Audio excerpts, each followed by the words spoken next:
গান বাদ্য শোনা। গান বাদ্য এমন এক পর্যায়ে গেছে, এইটা আল্লাহর নেয়ামত বিরোধী কাজ। আল্লাহ তাআলা আপনাকে সুস্থ কান দিয়েছেন কোরআন শোনার জন্য, আপনাকে সুস্থ কান দিয়েছেন আজান শোনার জন্য, আপনাকে সুস্থ কান দিয়েছেন হেদায়েতের বাণী শোনার জন্য।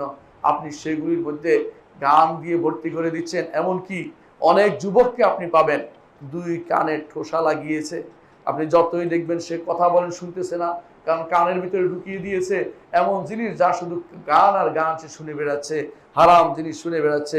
অথচ এইটার মধ্যে সে এতভাবে নিমজ্জিত যে আপনি তাকে কোনো কিছু বুঝাতেই পারছেন না, সে পাগলের মতো হয়ে যাচ্ছে।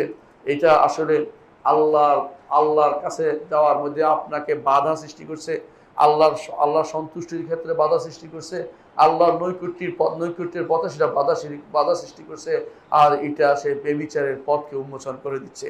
যত বেশি গান শুনবে তত বেশি বেবিচারের পথ উন্মোচিত হয়ে যাবে। ইসলামের দৃষ্টিতে গান বাদ্য সম্পূর্ণ হারাম। ইসলামের দৃষ্টিতে গান বাদ্য করা হারাম। ইসলামের দৃষ্টিতে গান বাদ্য করা হারাম। এমনকি যদিও সেটা কোনো বাদ্যযন্ত্র বাদে হয় তবুও গান হারাম ইসলামের দৃষ্টিতে।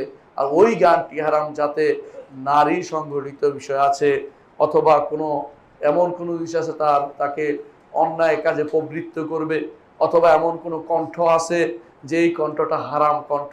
যেমন নারী কণ্ঠ পুরুষের জন্য, পুরুষের নরম কণ্ঠ নারীর জন্য, যা তার মধ্যে অশ্লীলতাকে জাগ্রত করে দিবে, তার মধ্যে খারাপ কোনো প্রবণতা তুলে দিবে, এমন প্রতিটি জিনিস ইসলাম হারাম ঘোষণা করেছে। যদি বাদ্যযন্ত্র দিয়ে এর সাথে যুক্ত হয় তাহলে হারাম আরো বাড়ে। এর অর্থ এই নয় যে বাদ্যযন্ত্র ভাবে হালাল হবে, এটা নয়, বরং তখন হারামের মাত্রা আরেক ডিগ্রি বেড়ে যায়। আলেমরা এই বিষয়ে এজমা বর্ণনা করেছেন যে এটা হারাম। আর আলেমরা এটাও বলেছেন যে যদি বাদ্যযন্ত্র দিয়ে করা হয় সেটা আরো বেশি হারাম। এটা চার ইমামের বক্তব্য। আবু হানিফা, মালিক, শাফি, আহমদ সবাই এই মতের অধিকারী। শেখ হুসাইন ইবনে তাইমিয়া রাহমাতুল্লাহ আলাইহি বলেন চার ইমামের মত হচ্ছে যে যাবতীয় গানের সামগ্রী হারাম, যাবতীয় গানের কর্মকাণ্ড হারাম।